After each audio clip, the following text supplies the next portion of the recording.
အားလုံးမင်္ဂလာပါဒီနေ့မြောက်ပြပါကကျွန်တော်ဒီမော်တာတွေ 3 phase မော်တာတွေမှာ mount တဲ့ star condition ဖြစ်ပါတယ်ခင်ဗျာ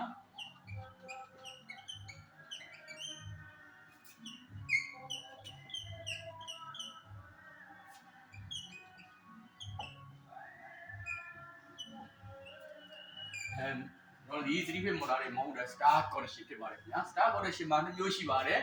အစာ3စပေါင်ပေါင်အဆုံး3စပေါင်ပေါင် star ဖြစ်ပါတယ်ခင်ဗျာ star စနီးမှာ2မျိုးရှိပါတယ်အစ3စပေါင်ပေါင်အစ3စပေါင်ရင်လည်း star အဆုံး3စပေါင်ရင်လည်း star ဖြစ်ပါတယ်ခင်ဗျာကျွန်တော်ဒီ motor star condition မှာဒီ motor တွေမှာ star condition မှာ7 mili ဆက်လို့ပြောတယ်အစ3စပေါင်ရင်လည်း star အဆုံး3စပေါင်းရင်လည်း star ဖြစ်ပါတယ်ခင်ဗျာကျွန်တော်ဒီပထမဆုံးဒီနေ့ပထမတစ်မျိုးနေကျွန်တော်ဒီအစ3စပေါင်းမယ်ကျွန်တော်ဒီ motor တစ်လုံးမှာကျွန်တော်ဒီ PV motor တစ်ပြည့် line 3 line ရှိမှာဖြစ်ပါတယ်ခင်ဗျာ line 3 line မှာ U1 U2 ပြီးရင်နောက်တစ် line မှာ V1 V2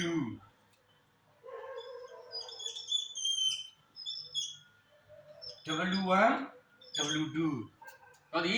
3 phase motor ဖြစ်တဲ့ဒါကြီးကျွန်တော်ဒီ2 volt ပဲ4 volt ပဲနောက်ဆုံးမှာတော့အစာအဆုံးတစ်စဒီ4 volt ပဲ6 volt ပဲ8 volt ပဲနောက်ဆုံးမှာ U1 U2 ဒီ U1 ဒီအစာ U2 ဒီအဆုံးပြီးဒီ V1 ဒီအစာ V2 ဒီအဆုံး W1 ဒီအစာ W1 ဒီအဆုံးအဲ့လိုတာမီထွက်လာမှာဖြစ်ပါတယ်ညာအဲ့လိုမှာ motor မှာတာမီ6စထွက်လာတဲ့အခါမှာကျွန်တော်ဒီအဆုံး3စပေါင်းမှာဖြစ်ပါတယ်ခင်ဗျာအဆုံး3စပေါင်းလိုက်ပါမယ်ခင်ဗျာအဆုံး3စပေါင်းရင်လည်း star ဖြစ်ပါတယ်ခင်ဗျာဒါဒီ motor ဒီ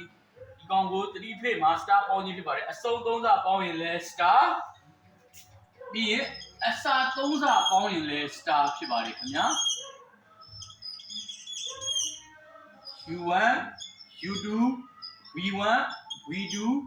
W1 W2 ပဲပြီးရင်ဒီကောင်လုံးကအဆုံး3စပေါင်းခဲ့တယ်ဒီဘက်မှာအစ3စပေါင်းရင်လည်း star ဖြစ်ပါတယ်ခင်ဗျာဘယ်နည်းနဲ့ဆက်ဆက်မှန်ပါတယ်3 phase motor မှာ star condition မှာအစ3စပေါင်းရင်လည်း star အဆုံး3စပေါင်းရင်လည်း star ဖြစ်ပါတယ်ခင်ဗျာပြီးရင်ကျွန်တော်ဒီစနစ်ကိုကျွန်တော်ဒီ terminal မှာကျွန်တော်ဒီဘယ်လိုလာမလဲဆိုကျွန်တော်ဒီ motor ရဲ့ terminal မှာကျွန်တော်ဒီအပေါ်မှာ3 phase condition ကိုအပေါ်မှာတက်လာတဲ့အခါမှာကျွန်တော်ဒီဘယ်လိုတက်လာမလဲဆိုကျွန်တော်ဒီ motor မှာ6စတက်လာတဲ့အခါမှာကျွန်တော်ဒီဘယ်လိုလာမလဲဆိုတော့ U1 U2 V1 V2 W1 W2 ထွက်လာမှာဖြစ်ပါတယ်ခင်ဗျာကျွန်တော်ဒီအဲ့ကဟာကိုကျွန်တော်ဒီပေါ်မှာပထမနေ့ဒါနှစ်နော်ဒီကောင်ဒီ1 2နှစ်တော့မယ်နော်1စက်နီးမှာပြောမယ်ဆိုရင်ကျွန်တော်ဒီအဆုံး3စပေါင်းတဲ့အတွက်ကျွန်တော်ဒီ motor terminal မှာဖြစ်တဲ့ကြီးပြားလေးကိုကျွန်တော်ဒီပေါင်းမှာဖြစ်ပါတယ်ခင်ဗျာကြီးပြား3ညကိုပေါင်းတဲ့အခါမှာကျွန်တော်ဒီလိုလေးပေါင်းမှာဖြစ်ပါတယ်ခင်ဗျာကြီးပြားလေးကိုကျွန်တော်ဒီဆွဲမှာဖြစ်ပါတယ်ခင်ဗျာအဆုံး3စပေါင်းတဲ့ဒီမှာဒီ U2 V2 W2 ကိုကျွန်တော်ဒီ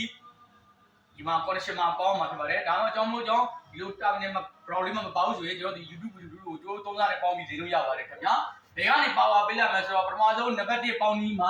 ကျွန်တော်ဒီ U1 V1 ကနေ power ပေးရမှာဖြစ်ပါတယ်ခင်ဗျာ U1 V1 ကနေတော့ဒီ line 1 line 2 line 3 power ပေးရမှာဖြစ်ပါတယ်ခင်ဗျာအဲ့အချိန်မှာကျွန်တော်ဒီကောင်ကပေါင်းခဲ့တဲ့3နေရာနေပြီးပေးလို့ရှိရင် motor ဒီပုံနိုင်ဝင်နိုင်ဖြစ်မှာဖြစ်ပါတယ်ခင်ဗျာအဲ့တော့ကျွန်တော်ဒီလွတ်ခဲ့တဲ့ U1 V1 W1 နေ power ပေးရမှာဖြစ်ပါတယ်ခင်ဗျာဒီမှာပေါင်းခဲ့တဲ့နေရာကို power ပေးလို့မရပါဘူးခင်ဗျာဒါဒီအစ3စပေါင်းတဲ့ star ဖြစ်ပါတယ်ခင်ဗျာဒီကျွန်တော်ဒီအဆုံး3စပေါင်းတဲ့ star ဒါဒီ motor တာမီရဲ့ဘောက်ပေါ့နော်ဒီ motor ရဲ့ condition ဘောက်မှာရှိတဲ့ဝယ်ရမယ့်ဟာဖြစ်ပါတယ်ခင်ဗျာဒါဒီအဆုံး3စပေါင်းတဲ့အတွက်ကျွန်တော် YouTube video ကိုပေါင်းပြီးတော့ U1 V1 W1 နေ power ပေးရမှာဖြစ်ပါတယ်ခင်ဗျာနံပါတ်2ပေါင်းမယ်ဒါကတော့နံပါတ်1ပေါင်းဒီကောင်ကတော့နံပါတ်2ပေါင်းU1 V1 W1 U2 V2 W2 အဲ့လိုပေါင်းတဲ့အခါမှာကျွန်တော်ဒီမှာရှိတဲ့အစ3စကိုကြီးပြားနဲ့ပူးမှာဖြစ်ပါတယ်ခင်ဗျာကြီးပြားနဲ့ပူးလိုက်ပြီးတော့တာမီနယ်ပေါ့ဗောနော်ကြီးပြားနဲ့ပူးပြီးတယ်ကျွန်တော်ဒီအဆုံး3စကနေပြီးတော့ကျွန်တော်ဒီ line ပေးရမှာဖြစ်ပါတယ်ခင်ဗျာ line 1 line 2 line 3ပေးရမှာဖြစ်ပါတယ်ခင်ဗျာဒီကတော့ကျွန်တော်ဒီ star connection မှာဘယ်ပေါင်းနည်းနဲ့ပေါင်းမှန်ပါတယ်ခင်ဗျာအစာ3စပေါင်းရင်လည်း star အ စား3စားပေါင်းရင်လည်း star အဆုံး3စားပေါင်းရင် star ဖြစ်ပါတယ်ခင်ဗျာကျွန်တော်ဒီလိုပြီးသွားပြီမော်တာနင်းမိတ်ဖတ်တဲ့အခါမှာနင်းမိတ်မှာဘာကိုတွေ့ star လဲဆိုတာသူကပြမှာဖြစ်ပါတယ်ခင်ဗျာကျွန်တော်ဒီမော်တာတာမီနယ်မှာဘာတွေ့မလဲဆိုကျွန်တော်ဒီတာမီနယ်မှာဟော name plate မှာဒီလိုလေးတွေ့မှာဖြစ်ပါတယ် CON တွေ့မယ်ဒီလိုလေးတွေ့တယ်ပဲ CON နဲ့တွေ့မယ်အဲ့လိုတွေ့လို့ရှိရင်ဘာ connection မှသိအောင်CON နဲ့ CDI connection လို့ရေးထားတယ်เนาะ name plate မှာဒါတွေ့ရင်တို့နဲ့ဘာတွေ့ဘာဖြစ်လဲဆိုတော့ဒီကောင်တွေ့ရင်ဒီလိုတွေ့မယ်ဒါဆိုရင်လဲ star connection ဖြစ်ပါတယ်ခင်ဗျာဒါဒီ star connection ပြည့်ပြီးရင် y ဆိုတဲ့ အဲ့လေးနဲ့ရေးထားတဲ့ဟာလေးတွေ့မယ်ဒါဆိုနော်ဒါလေးတွေ့မယ်ပြီးရင် star ပြီးရင် y ပြီးရင် terminal မှာဘယ်လိုတွေ့မလဲဆိုတော့ဒီလိုတကယ်တွေ့ရင်လဲ star ဖြစ်ပါတယ်ခင်ဗျာဒီလိုတွေ့ရင်လဲ star ဒီလိုတွေ့ရင်လဲ star y တကယ်လဲ star ဒီလိုလက္ခဏာနဲ့တွေ့ရင်လဲ star ဖြစ်ပါတယ်ခင်ဗျာဒါဒီကျွန်တော်ဒီ model name plate မှာဒီ CON တွေ့ပြီဒီလို star တကယ်တွေ့မယ်ဒီလိုတွေ့မယ်ဒီလိုတွေ့ပြီဆိုရင်ဒါဒီ star connection ဖြစ်ပါတယ်ခင်ဗျာဒါဆိုရင်ကျွန်တော်ဒီ TV model တွေကို star connection ဆိုတာဒီလိုစနစ်နဲ့ဆက်သွယ်မှာဖြစ်ပါတယ်ခင်ဗျာဒါကိုကျွန်တော်ရဲ့မျှဝေထားတာလေးကိုစိတ်ဝင်စားတယ်ဆိုရင်ကျွန်တော်ရဲ့ YouTube channel လေးမှာခေါင်းလေးကိုနှိပ်ပြီးတော့ကျွန်တော်ဒီခေါင်းလေးနှိပ်ပြီးတော့